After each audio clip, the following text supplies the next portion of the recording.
آپ سب وہ لوگ ہیں جو تعلیم حاصل کرنے کے بعد انشاءاللہ اچھی اچھی پوسٹوں پہ جائیں گے.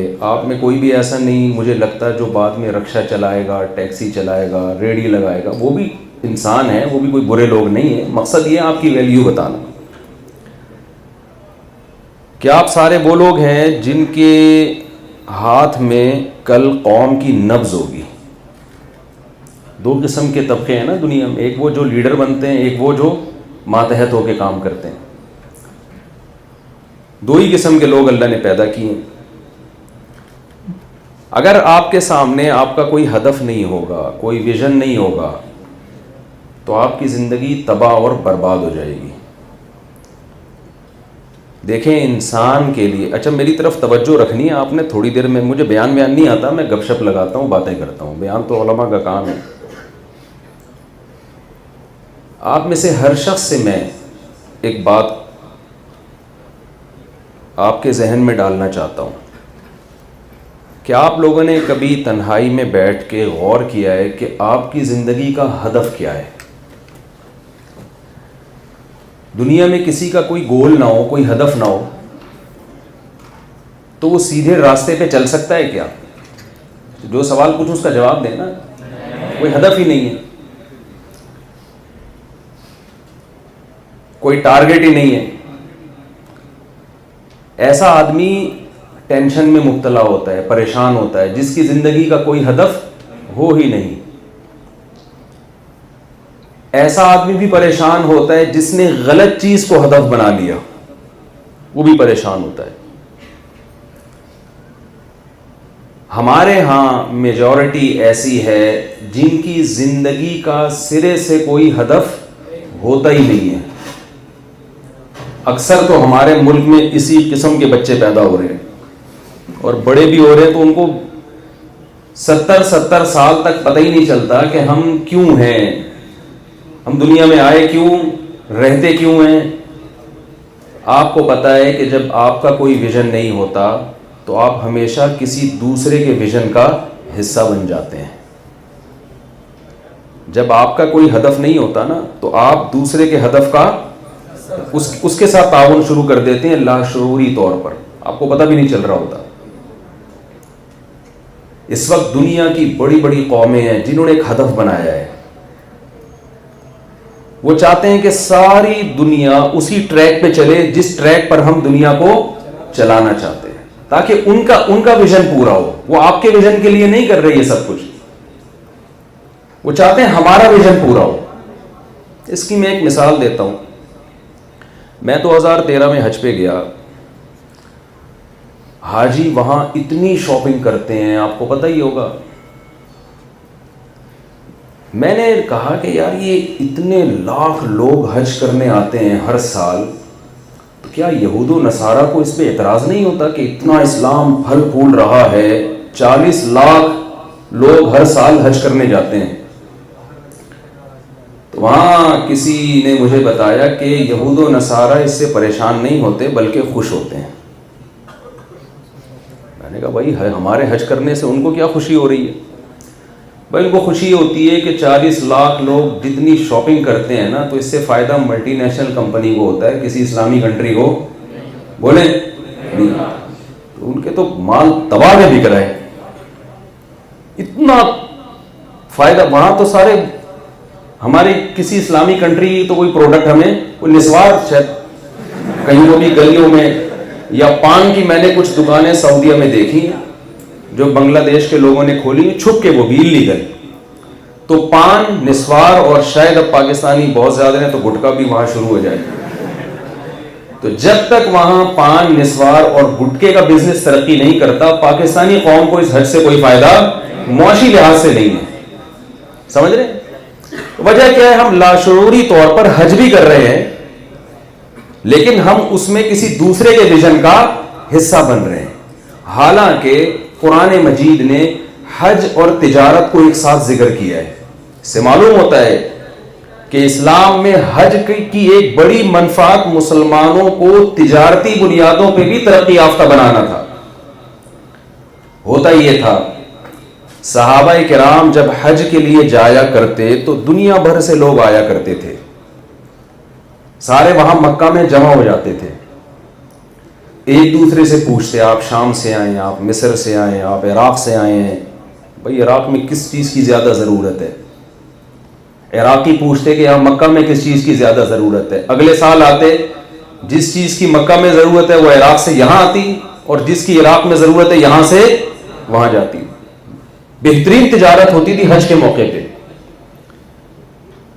جب اسلام دنیا میں آیا تو صحابہ کرام کو خیال ہوا کہ ہم حج کرنے جاتے ہیں اور کروڑپتی بن کے آتے ہیں, بزنس بھی ہمارا پوری دنیا سے ہو رہا ہے, تو یہ کہیں ایسا نہ ہو کہ حج کا ثواب کم ہو جائے. حج میں تو خالص حج ہونا چاہیے نا. تو انہوں نے رسول اللہ صلی اللہ علیہ وسلم سے سوال کیا کہ یا رسول اللہ, ہم حج کرتے ہیں, ساتھ میں ہم بزنس بھی کر رہے ہوتے ہیں, مدینہ سے مکہ جا رہے ہیں مال لے کے, وہاں سے تاجر آئے ہوئے ہیں, وہ ان سے مال خرید رہے ہیں اور یہ ان سے مال خرید رہے ہیں. تو قرآن کی آیتیں نازل ہوئی, نبی کی حدیث نہیں بلکہ قرآن کی آیتیں. لیس علیکم جناح ان تبتغوا فضلا من ربکم, کوئی گناہ نہیں ہے کہ تم اللہ کا فضل حج میں جا کے تلاش کرو. یعنی اللہ نے نہ صرف یہ کہ اجازت دی حج کے موقع پہ پیسے کمانے کی, تجارت کی, بلکہ اس کو فضل سے تعبیر کیا کہ یہ تو اللہ کا فضل ہے, اللہ کی رحمت ہے. تو کوئی دنیا میں کوئی ایسا بے وقوف ہے کہ اللہ فضل کر رہا ہو اور وہ کہے مجھے اللہ کا فضل نہیں چاہیے؟ کوئی فضل بھائی بیٹھے ہوئے یہاں پہ ہیں بھائی؟ کوئی ہے ایسا بے وقوف کہ اللہ کا فضل اس پہ ہو رہا ہو اور وہ کہے مجھے اللہ کا فضل نہیں چاہیے؟ اس سے معلوم ہوتا ہے کہ اسلام حج کے ذریعے بھی مسلمانوں کی تجارت کو پروموٹ کرنا چاہتا ہے. لیکن آج حج کے ذریعے کس کی تجارت ترقی کر رہی ہے؟ یہود و نصارہ کی. یہ میں ایک مثال دے رہا ہوں کہ آپ کا اپنا ہدف نہیں ہوتا, آپ کی اپنی پلاننگ نہیں ہوتی, تو آپ دوسرے کی پلاننگ کا حصہ بنتے ہیں. تو دیکھو پڑھائی میں جو پڑھنے والے لوگ ہیں نا, جیسے آپ لوگ پڑھنے والے ہی لگ رہے ہیں مجھے ماشاءاللہ, تو ان کی دو قسمیں ہیں. ایک وہ ہوتے ہیں کہ پڑھائی سے ان کا مقصد سامنے واضح نہیں ہوتا, کچھ وہ ہوتے ہیں جن کا ہدف ہوتا ہے لیکن وہ غلط ہوتا ہے. بہت تھوڑے سے لوگ ہیں جن کا ہدف بالکل کلیئر ہوتا ہے کہ ہم نے کرنا کیا ہے. بہت سے تو آپ میں ایسے پڑھ رہے ہوں گے کہ بس ہم نے پڑھنا ہے, پڑھ لکھ کے پھر دیکھیں گے کیا ہوگا. ایسے بھی لوگ ہیں لیکن تھوڑے سے ہیں, ہم کو یہی نہیں پتا کرنا کیا ہے. جنہوں نے میرا بیان سنا ہوا وہ کہتے ہیں چلو 4 شادیاں کر لیں گے, بس ان کا یہی ہدف ہے. زیادہ تر لوگوں کا ہدف یہ ہے کہ ہم نے پیسہ کمانا ہے. سمجھ رہے ہیں نا, زیادہ تر کا ہدف کیا ہے؟ پیسہ کمانا ہے. جب ان سے پوچھا جائے پیسہ کما کے کیا کرو گے آپ, عیاشی کریں گے یار, کھائیں گے پیئیں گے موج مستی کریں گے. بھئی موج مستی کر کے کیا کرو گے؟ کہ بس یہی کریں گے نا. ان سے سوال یہ ہے کہ موج مستی تو آپ کی ختم ہو جائے گی جب آپ فارغ ہوں گے نا, آپ کی آدھی جوانی گزر چکی ہوگی. جو موج مستی کی عمر تو یہ ہے, وہ میں لطیفہ بار بار سنا چکا ہوں. جو میرے پرانے لسنر ہیں ان سے پیش کی معذرت. وہ کہیں گے یار مفتی صاحب بہت گھسا پٹا لطیفہ ہے, بہت ہو گیا, لیکن یہ ہے بڑے کام کا لطیفہ. بات سمجھانے کے لیے نا, اس سے اچھا ابھی تک جب تک کوئی نیا لطیفہ مارکیٹ میں آئے گا نہیں تو پرانا والا ہی چلانا پڑے گا نا. یا تو کوئی نیا لطیفہ کوئی مارکیٹ میں لے کر آئے. تو میں ایک نوجوان سمندر کے کنارے لیٹا ہوا اور سگریٹ کے کش لے رہا تھا. کوئی آپ کی عمر کا تھا, وہ جو عیش کی عمر ہے, عیاشی کی عمر ہے. یہ ایج جو ہے نا, یہ عیش و عشرت اور لائف کو انجوائے کرنے کی عمر ہے. اگر انجوائے کرنا چاہتے ہو, نہیں چاہتے جیسے کہ آپ لوگ تو ایجوکیشن میں ہے نا, اس کا مطلب لائف کو پراپر انجوائے نہیں کرنا. آپ کو تو صبح اٹھنا پڑے گا, انسٹیٹیوٹ آنا پڑے گا. سی اے یا سی اے میرا خیال ہے ایسے بیٹھے بیٹھے تو ہو نہیں جاتا.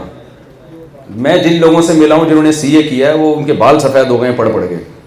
اور پھر ان کو جو جاب ملتی ہے نا, اس میں بھی بہت ٹف جاب ہوتی ہے. ساری زندگی دماغ استعمال ہی کرنا ہے انہوں نے, تو انجوائے کیا کب کرے گا آدمی اس وجہ.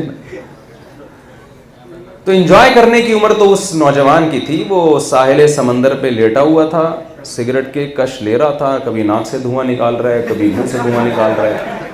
تو ایک بزرگ اس کے پاس گئے اور اس سے کہنے لگے کہ بیٹا تم اپنا ٹائم ویسٹ کر رہے ہو, تو تم کچھ کر کیوں نہیں لیتے؟ اس نے کہا جی انکل بتائیے کیا کروں. بیٹا پڑھ لو. کیا پڑھوں جی؟ میٹرک کر لو. ٹھیک ہے جی میٹرک کر لیتا ہوں میں. 10 سال لگا دیے میں نے میٹرک میں. پھر کیا ہوگا؟ کہ میں انٹر کر لینا. چلو جی 2 سال انٹر کے بھی نکال دو, 12 سال گئے. پھر کیا کروں؟ بیٹا پھر بیچلر بن جانا. چلو جی BA کر لیا ہم نے. بیٹا پھر کیا؟ وہ پھر کہتے ہیں انکل پھر کیا کروں؟ پھر ماسٹر کر لینا. 16 سال ہو گیا انکل, ماسٹر کر لیا, 16 سال لگا دیا, اب کیا کروں؟ 16 سال کے بعد کیا کروں گا؟ اس نے کہا بیٹا پھر PhD وغیرہ کر لینا. 18 سال ہو گئے جی. انکل پھر کیا کروں؟ بیٹا پھر اچھی جاب تلاش کرنا. پھر کیا ہوگا جی؟ پھر پیسہ آئے گا. پھر کیا ہوگا؟ پھر خوبصورت اچھے خاندان میں شادی ہوگی تمہاری. پیسہ دیکھ کے تو رشتے آتے ہیں آج کل. پھر کیا ہوگا؟ پھر تمہاری اولاد ہوگی. پھر کیا ہوگا؟ بڑا گھر خریدنا. پھر کیا ہوگا؟ پھر مزے کرنا. کہتے ابھی کیا کر رہا ہوں. کہہ رہے انکل جو طریقہ آپ مزے اڑانے کا بتا رہے ہو نا, میٹرک ہر آدمی کر نہیں پاتا. انٹر میں کتنے فیل ہوتے ہیں, نقل کرنا نہیں آ رہی ہوتی کراچی میں لڑکوں کو. کراچی میں ایک فیل ہوا, میں نے کہا یار آج کل تو کتابیں رکھ کے پیپر حل کر رہے ہوتے ہیں, تم فیل کیسے ہو؟ کہہ رہے مجھے یہی نہیں سمجھ میں آ رہا تھا اس کا جواب کہاں سے شروع ہو رہا ہے کدھر ختم ہو رہا ہے. یعنی بک سامنے رکھ کے بھی نہیں آ رہا ہوتا جواب. تو کہتا ہے آپ جو طریقہ بتا رہے ہو نا 16 سال 18 سال, اس میں مزے کرکرے ہونے کا بڑا خطرہ ہے, کیونکہ ہر ایک میٹرک کر نہیں پاتا, پھر ایک پڑھ نہیں پاتا, پھر اگر پڑھ کے پیسہ آتا ہے تو صحیح جگہ شادی نہیں ہو پاتی انسان کی. وہ بیوی ایسی ملتی ہے کہ وہ والی جو میں نے لطیفہ سنایا تھا ایک دفعہ کہ ایک بیوی اپنے شوہر کا سر دبا رہی تھی اور کہنے لگی کہ شادی سے پہلے بھی کوئی سر دباتا تھا آپ کا, ایسی خدمت کرتا تھا؟ اس نے کہا پہلے درد ہی نہیں ہوتا تھا میرے. تو یہ مصیبت. اور پھر بعض دفعہ اولاد ہوتی نہیں ہے, ہوتی ہے تو وہی ماں باپ کو ٹینشن دینا شروع کر دیتی ہے. انکل کون سی بات کر رہے ہو؟ وہی یہ جو مزہ آ رہا ہے نا, یہاں سے سگریٹ پیا, یہاں سے دھواں نکالا ناک سے. دھواں جہاں منہ سے رہا ہے نکل کہاں سے رہا ہے؟ ناک سے. یہ جو انجوائے, آپ بھی آ جاؤ ذرا ایک سٹا لگا کے دیکھو کیسا مزہ آئے. تو یہاں اگر آپ کا ہدف لائف کو انجوائے کرنا ہے, مزے اڑانا ہے, یہ بہت ہی ایک بیکار سی بات ہے. حقیقت ہے یہ. اکثر نوجوان پیسہ کمانے کی لالچ میں عمر کا ایک حصہ گزار دیتے ہیں, اور پیسہ اس عمر میں آتا ہے ان کے پاس جس عمر میں پیسے سے انجوائے کرنے کی اور مزے اڑانے کی باڈی میں طاقت رہتی نہیں ہے. ایک جوان تھا نا, غریب آدمی تھا, اس کو پستے کھانے اور بادام کھانے کا بڑا شوق تھا. بادام ملتے نہیں تھے بیچارے کے پاس, پیسے نہیں ہوتے تھے. اس نے کہا یار میں پیسہ کماؤں گا پھر بادام کھایا کروں گا نا. تو جب پیسہ کمایا ہے تو منہ میں دانت ختم ہو گئے. تو کسی نے بادام لا کے دیے, کہتا ہے یار جب دانت تھے تو بادام خریدنے کے پیسے نہیں تھے, اور جب پیسے آئے ہیں تو چبانے کے لیے دانت رہے نہیں. یہ ہر انسان کے ساتھ ہوتا ہے, آپ کے ساتھ بھی ہوگا, سب کے ساتھ یہی ہوتا ہے. یہ جو لذتیں ہیں نا اور عیش, اس کی ایک عجیب نیچر ہے. جو مزے اڑانے کے پیچھے بھاگتا ہے نا, وہ کبھی بھی لائف کو انجوائے کر نہیں سکتا. وہ مزے ہمیشہ آگے آگے بھاگتے رہتے ہیں, اور وہ ہمیشہ اس کے, یہ چیزیں گریوی میں ٹھیک ہیں. گریوی سمجھتے ہو, ہدف کچھ اور ہے, گریوی میں مزے بھی اڑا رہا ہے انسان. میں اس کی مثال دیتا ہوں. آپ جا رہے ہو جی لاہور جانا ہے آپ نے, ہدف آپ کا کیا ہے؟ میں نے کہاں پہنچنا ہے؟ لاہور. ہدف لاہور بناؤ, راستے میں انجوائے بھی کرو یار. کیا خیال ہے؟ راستے میں آپ موٹر وے پہ ذرا قیام و طعام کے لیے اتر جاؤ, وہاں پیزا بھی کھا لو, برگر بھی کھا لو, کولڈ ڈرنک بھی پی لو, چائے کا موڈ ہو رہا ہے چائے پی لو. غیر اخلاقی حرکتیں نہ کرو. موڈ تو بہت بہت چیزوں کا ہوتا ہے انسان کا. تو یہ جو گریوی کے مزے ہوتے ہیں نا, یہ اس کو حقیقت میں انسان انجوائے کرتا ہے. اور اگر مزے کو ہدف بنا لے گا تو یہ اللہ کی عادت ہے. نبی صلی اللہ علیہ وسلم نے فرمایا من کانت الدنیا ہمہ جعل اللہ فقرہ بین عینیہ وفرق علیہ شملہ ولم یأتہ من الدنیا الا ما قدر لہ. جس نے مزے اڑانے کو ہدف بنا لیا کہ میں زندگی میں اس لیے ہوں کہ میں لائف کو بھرپور انجوائے کروں گا, میں جس نے اس چیز کو اپنا ہدف بنایا, رسول اللہ صلی اللہ علیہ وسلم کی حدیث کہ ہمیشہ دنیا اس کے آگے آگے رہے گی اور یہ دنیا کے پیچھے پیچھے بھاگتا رہے گا. دنیا اس کو تھکا دے گی مگر یہ لائف کو انجوائے کر نہیں سکے گا. آپ کہتے ہیں بھائی یہ کیسی حدیث ہے, ہم تو دیکھ رہے ہیں بڑے بڑے عیاش لوگوں کو لائف کو دبا کے انجوائے کر رہے ہیں, وہ تو بڑے مزے اڑا رہے ہیں. تو دیکھیں, مزے اڑانے کی ڈیفینیشن یہ نہیں ہے کہ شراب کباب کا انتظام ہو. مزے اڑانے کی ڈیفینیشن یہ ہے کہ آپ کی زندگی ایک پرسکون ہو اور آپ زندگی سے خوش ہوں. میں بہت لوگوں سے ملا ہوں, میں نے کوئی شراب کباب والا, کوئی عیش پرست انسان آج تک خوش نہیں دیکھا ہے. کیونکہ یہ جو مزوں کے پیچھے ہماری ینگ جنریشن بھاگتی ہے نا, مزے کی ڈیفینیشن پتہ ہے کیا ہے, کہ جب آپ وہ اڑانا شروع کریں گے نا کسی بھی چیز میں لذت, تو آپ کا دل اس کا عادی ہو جاتا ہے, پھر وہ چاہتا ہے کہ اگلے اسٹیپ کی طرف جاؤ, پھر اس میں وہ بات رہتی نہیں ہے. وہ کہتا ہے کہ مجھے اب آگے جانا ہے, پھر آگے پھر آگے پھر آگے. ہوتا کیا ہے, آپ کی ایج بڑھ رہی ہوتی ہے, آپ کی باڈی میں لذتیں حاصل کرنے کی صلاحیت کم ہو رہی ہے, اور آپ کی خواہشات کیا ہوتی جا رہی ہیں, روز بروز بڑھتی جا رہی ہیں, جس کا انجام کیا ہوتا ہے آخر میں خودکشیاں, ڈپریشن. آپ کو پتا ہے آج سے پہلے ڈپریشن کے, اسٹریس کے اتنے مریض نہیں تھے جتنے آج ہیں. یہ گوروں کا سروے ہے. میں آسٹریلیا گیا نا, اکثر میں یہ واقعہ لوگوں کو سناتا ہوں. میں آسٹریلیا گیا, پہلی دفعہ کسی گورے کے ملک گیا تھا. میں جب جہاز سے نیچے اترا اور آسٹریلیا میں نے سانس لینا شروع کیا, وہ اتنا صاف ستھرا سانس, اتنی صفائی, گھر ایسے تمیز سے بنے ہوئے ہیں نا. ہمارے یہاں تو پتلی گلی, موٹی گلی, گندی گلی, چوڑی گلی, گلیوں کی بہت ساری اقسام ہے نا, گٹر کے ڈھکن, بہت کچھ ہے. وہاں کوئی آوارہ گردی کرتا ہوا نظر نہیں آیا کیونکہ گٹر کے ڈھکن ہی نہیں تھے گلیوں میں. بھائی کراچی میں تو گٹر کے ڈھکنوں پہ جا کے بیٹھتے ہیں نا لڑکے, وہاں نہ ڈھکن نظر آ رہے ہیں گٹر کے, نہ گٹر نظر آ رہے ہیں. اتنی صفائی ستھرائی, اتنا خوبصورت ماحول, بہت مزہ آنا شروع ہوا کہ یار ایسا بھی ہوتا ہے. میں نے وہاں ایک ڈاکٹر سے پوچھا, میں نے کہا ڈاکٹر صاحب یہاں تو کوئی مریض ہوگا ہی نہیں ہے, تو ہمارے یہاں جیسے ڈاکٹر سے پوچھیں نا پیشنٹ کون سے زیادہ ہوتے ہیں, تو ڈاکٹر کیا کہتے ہیں, بھائی کھانسی کے, نزلے کے, کیونکہ ماشاءاللہ پولوشن اتنا زیادہ ہے کہ ہر آدمی چھینکتا رہتا ہے, اور جو نہیں چھینک رہا نا اس کا مطلب وہ گندگی کا عادی ہو گیا ہے.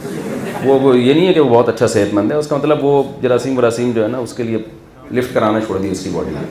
اب اس کو یہ جرثومے نہیں ملیں گے تو شاید وہ چھینکنا شروع کر دے. تو میں نے وہاں ڈاکٹروں سے بھی ملا, میں نے وہاں پوچھا, میں نے کہا آپ کے زیادہ تر پیشنٹ گورے کس ٹائپ کے پیشنٹ زیادہ آتے ہیں نا, کیونکہ یہاں تو صاف غذا ہے, پانی صاف ہے, ہوا صاف ہے, اتنی صفائی کا خیال ہے کہ جب آپ آسٹریلیا کے ایئرپورٹ پہ, کیونکہ الگ جزیرہ ہے نا بالکل پوری دنیا سے کٹا ہوا, تو آپ کے جوتوں سے مٹی بھی وہ ایئرپورٹ سے باہر نہیں لے جانے دیتے کہ کسی دوسرے ملک سے گندگی کیوں لے کر آ رہا ہے, اتنا خیال کرتے ہیں. میں نے کہا بھائی یہاں تو کلینک ہیں کیوں, ڈاکٹر ہونا ہی نہیں چاہیے نا یہاں. ٹینشن, جو بے روزگار آدمی اس کو بھی وہاں پر یعنی پیسے ملتے ہیں بے روزگاروں کو. اور ایک چیز تو میں اکثر لوگوں کو بتاتا ہوں, وہاں بچے پیدا کرنے پر الاؤنس ہے نا, کہ جس کے جتنے بچے پیدا ہوں گے, کیونکہ آبادی نہیں ہے گورنمنٹ, اور گوروں کے تو بچے ہوتے ہی نہیں, تو فیملی سسٹم ہی تباہ برباد ہو گیا. گرل فرینڈ کے یہاں بچے تھوڑی ہوتے ہیں, ان کے پھر ایک آدھ ہو گیا تو وہ پھر شادی ہوتی ہے, بعد میں بچہ ابا کی کرسیاں لگا رہا ہوتا ہے شادی میں نا, ابا اماں کی شادی میں تمبو کو لگا رہے ہوتے ہیں, حقیقت ہے یہ. تو وہ تو سارا فیملی سسٹم کی ایسی کی تیسی ہو گئی. تو اب ان کے تو اولادیں ہو ہی نہیں رہی نا گوروں کی. اور ابھی کورونا میں کووڈ میں اتنے مر گئے ہیں کہ آپ کو پتہ ہے ٹھگا ٹھگ ویزے مل رہے ہیں آج کل آسٹریلیا کے, بندہ ہی چھاٹ ہے مارکیٹ سے. تو ان کا تو مذہب سے بغاوت کی وجہ سے سارا فیملی سسٹم کیا ہو گیا, تباہ ہو گیا. ہمارے ہاں تو لوگ رو رہے ہوتے ہیں نا, بہو اچھی نہیں ملی, داماد اچھا نہیں ملا, وہاں رو رہے ہوتے ہیں بندہ ہی, بیٹا ہی نہیں ملا, اولاد ہی نہیں ملی ہے. بہو اور داماد کے اسٹیپ تو آگے کے ہیں. تو میں نے وہاں ڈاکٹروں سے پوچھا, میں نے کہا ڈاکٹر صاحب ٹینشن فری کنٹری ہے اور یہاں کوئی پریشانی نہیں ہے, تو یہاں زیادہ تر پیشنٹ کس کے آتے ہیں آپ کے پاس؟ انہوں نے کہا یہاں اسٹریس ڈپریشن کے پیشنٹ آتے ہیں. کوئی بھی ایسی جگہ ہوگی نا کنٹری کے میں جہاں سے یہ خطرہ ہے کہ یہاں سے چھلانگ لگا کے کوئی بھی مر سکتا ہے, گورنمنٹ نے وہاں باڑ لگائی ہوئی ہوتی ہے, کیونکہ حکومت کو یہ خطرہ ہوتا ہے کہ یہاں سے لوگ روز چھلانگے مار مار کے مریں گے. کتنی بڑی حقیقت ہے یار, کتنی بڑی حقیقت ہے. کہ ایک ملک جس میں ٹینشن کے علاوہ سب کچھ ہے, اس میں بیماری ہی کون سی ہے؟ ٹینشن کی بیماری, اسٹریس اور ڈپریشن کی بیماری ہے. سب سے زیادہ گولیاں ڈپریشن کی بکتی ہیں وہاں پہ. اور آپ کیا سمجھتے ہو یہ نفسیاتی ڈاکٹروں کے پاس ڈپریشن کا علاج ہے؟ یہ آپ کی بھول ہے. دیکھو, آپ سے راز کی باتیں لوگ نہیں کریں گے, ہم سے کرتے ہیں. مولانا لوگوں سے سب آگے اپنے دل کی باتیں بتا رہے ہوتے ہیں. نفسیاتی ڈاکٹر ہمارے پاس آتے ہیں کہ حضرت ہم دوسروں کا علاج کر رہے ہیں, لیکن خود کس میں؟ ہم ڈپریشن. خود ڈپریشن. ایک کا تو بیچارے کا سنا انتقال ہی ہو گیا ڈپریشن کی وجہ سے. ڈپریشن کے علاج گورے کے پاس بولو نہیں ہے. ہماری ینگ جنریشن مغربی کلچر سے اتنی متاثر ہو رہی ہے کہ جو چیز گورے کے پاس نہیں ہے وہ بھی اس سے لے رہی ہے, جو چیز جس کے پاس ہو وہ اس سے لازمی لے آؤ. نہ اس پر نبی نے پابندی لگائی, نہ اس پر اسلام نے کوئی پابندی لگائی, نہ اس پر قرآن نے کوئی پابندی لگائی. اسلام میں یہ نہیں ہے کہ آپ علم مسلمان ہی سے سیکھیں گے, کہیں سے بھی آپ کو علم ملتا ہے آپ لیں. بعض دفعہ میں خود ایک ڈاکٹر کے پاس گیا, پیٹ کا اسپیشلسٹ تھا, ہندو ڈاکٹر تھا. ہمیں پتا چلا جی یہ زیادہ اچھا علاج کرتا ہے. گھر والے بیمار تھے میرے, تو ہم اس کے پاس گئے. ہم نے یہ تھوڑی دیکھا کہ مسلم ہے یا غیر مسلم. بھائی جو اچھا علاج کرے گا ہم اس کے پاس جائیں گے نا, کیونکہ ہماری نیڈ کیا علاج ہے, اور یہ اس کے پاس زیادہ اچھا ہے. تو اسلام نے ایجوکیشن کے معاملے میں, تعلیم کے معاملے میں, یہ کوئی بھی فائدہ آپ اٹھانا چاہتے ہیں تو اس میں مسلم اور غیر مسلم کا فرق نہیں کیا. لیکن آپ کسی سے وہ چیز لینا جو اس کے پاس ہے, جو ہے ہی نہیں وہ کیسے لے رہے ہیں آپ اس کے پاس؟ تہذیب آپ کے پاس ہے, انگریز کے پاس تھوڑی ہے. حلال و حرام کا علم, جائز ناجائز کا علم, فیملی سسٹم, یہ آپ کا مضبوط ہے, یہ گورے کا مضبوط نہیں ہے. ویژن آپ کے کلیئر ہے. اسلام نے آپ کو, میں بھی اس طرف آ رہا ہوں کہ آپ کا ہدف کیا ہونا چاہیے, یہ اسلام کا کلیئر ہے, یہ گورے کا کلیئر. گورے کو نہیں پتا ہم کیوں پیدا ہوئے ہیں, اس کو یہ نہیں پتا. میں بھی اس طرف آ رہا ہوں, انشاءاللہ میں اس کو کلیئر کروں گا. لیکن میں ایک چیز آپ سے عرض کر رہا ہوں, پھر ہمارے ہاں نفسیاتی ڈاکٹروں کے پاس جا رہے ہیں دماغ کا علاج کرنے کے لیے, اور ڈاکٹر کہاں سے پڑھ کے آ رہے ہیں؟ گورے سے, ان کی یونیورسٹیز پڑھ کے آ رہے ہیں. بھائی وہاں کے انجینئر بہت اچھے ہیں, وہاں کے سائنٹسٹ بہت اچھے ہیں, وہاں کے نفسیاتی ڈاکٹر بالکل بھی اچھے نہیں ہیں. وہ اپنی قوم کا کیوں نہیں علاج کر لیتے؟ اپنی قوم کو کیوں خودکشیوں سے نہیں بچا لیتے؟ تو میں نے آسٹریلیا میں دیکھا, ہانگ کانگ میں بھی دیکھا, جہاں کوئی اونچی جگہ ہو نا جس کے بارے میں خطرہ ہو کہ یہاں سے گر کے سر بڑے اچھے طریقے سے پھٹ سکتا ہے انسان کا, ایک دم گرے گا اور قیمہ بن جائے گا, ایسی جگہوں پہ گورنمنٹ کیا لگاتی ہے؟ باڑ لگاتی ہے. کیونکہ حکومت کو خطرہ ہے کہ ڈیلی بیسس کی بیس پہ نا, ایک تو ویسے ہی آبادی کم ہو گئی, تو ایسا نہ ہو کہ ٹھک ٹھک کر کے لوگ مرنا شروع ہو. میں گیا ایسی پلیسز پہ, ولاگ نہیں بنایا کیونکہ یہ ایک نیگیٹو ہوتا ہے کہ ہمارے ملک کا ایک منفی امیج دنیا کو دکھا رہے ہیں, تو ایسی چیزوں کو وہاں کیمرے میں لانا الاؤ نہیں ہے, برا اثر پڑتا ہے نا. وہ کہتے ہیں آپ ہماری قوم کی اچھی اچھی باتیں بتائیں نا, اتنی اچھی یہاں زبردست قسم کے ماشاءاللہ کیسی صاف ستھری سڑکیں, گٹر کے ڈھکن ہی نہیں ہے, پتہ نہیں جا کہاں رہا ہے حساب کتاب سارا. تو یہ جی چیزیں آپ بتائیں, یہ نہیں کہ یہاں سے پھٹک کے اتنے لوگ آج ہلاک ہو گئے. یہ چیزیں ان کے میڈیا پہ نہیں آتی. ہاں ہمارا میڈیا کرتا ہے, اچھی چیزوں کو چھپا دیتا ہے, اور ایک تیزاب پھینکنے کا واقعہ ہوگا تو اتنا پھیلاتے ہیں اس کو کہ جس نے نہیں بھی پھینکا ہوگا نا وہ بھی کہتے ہیں چلو یار ہم بھی ٹرائی کر کے دیکھتے ہیں. تو میں یہ عرض کر رہا تھا کہ وہاں خودکشیوں کا ریشو سب سے زیادہ, ایسے ملک میں جہاں ٹینشن کے علاوہ آپ کو سب کچھ ملے گا, ٹینشن نہیں ہے لیکن پھر بھی ٹینشن سب سے زیادہ. کوئی تو فالٹ ہے نا اس سوسائٹی میں. ہمارے ایک ریلیٹیو ہیں, پوری دنیا میں انہوں نے ٹریولنگ کی ہے اور بہت گھومے ہیں. مجھے ایک دن کہنے لگے آپ کو پتا ہے کہ سویڈن, اگر کوئی کہنا کہ ٹینشن فری کنٹری کون سا ہے, تو سب سے زیادہ ٹینشن فری کنٹری 15 سال پہلے کی رپورٹ کے مطابق وہ سویڈن تھا. اب کا مجھے نہیں پتا. خودکشی کا ریشو کہاں سب سے زیادہ ہے؟ سویڈن میں. سمجھ میں آ رہی ہے؟ خودکشی کا ریشو کیا ہو گیا بھائی؟ دیکھو ہمارے یہاں کتنی ٹینشن ہے. ہمارے ہاں مائک چلتے چلتے بند ہو جاتا ہے, یہ ایک ٹینشن ہے. بیٹھے بیٹھے لائٹ بند ہو جائے گی, یہ ایک ٹینشن ہے. ابھی ایک صاحب کا بہترین انہوں نے آئی فون خریدا, جو بالکل نیا ورژن آیا نا, 13 پرو, 14 پرو آ گیا لیکن وہ ابھی 13 پرو انہوں نے لیا. ارادہ یہی تھا اسے بیچ کے 14 پرو لوں گا. تو میں نے کہا آپ یہ پرانا سا موبائل لے کے کیوں گھوم رہے؟ کہہ رہے ہیں کل نانی کا جنازہ تھا, اس میں گیا تو کندھا دیا ہوا تھا, جیب کی طرف توجہ نہیں تھی, جنازے میں کسی نے ہاتھ صاف کیا ہے.